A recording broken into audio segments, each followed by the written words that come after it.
Hey guys, welcome to BerleyPro Tech Tips. Today we are talking about looking after your sound screen and keeping it in great condition.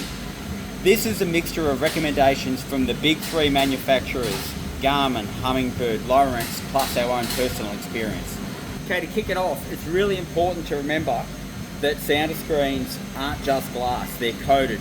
So there's a few things you really need to avoid around them. Bug spray, sunscreen, and things like Windex that have really harsh chemicals that aren't compatible with the coatings on the glass. As for cleaning products, Starbright is considered quite good and safe.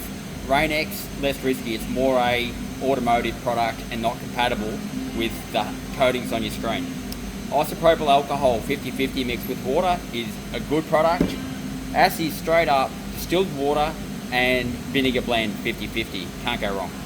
Now, really important, if your sounder has been used in the saltwater environment, dry salt rubbed across your screen is an absolute abrasion. Do not do it.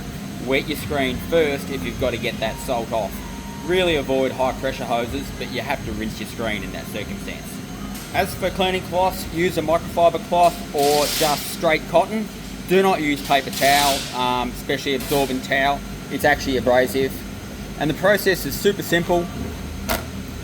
Get your screen, put your spray onto the rag, apply the rag in a circular motion around your screen, and you are done.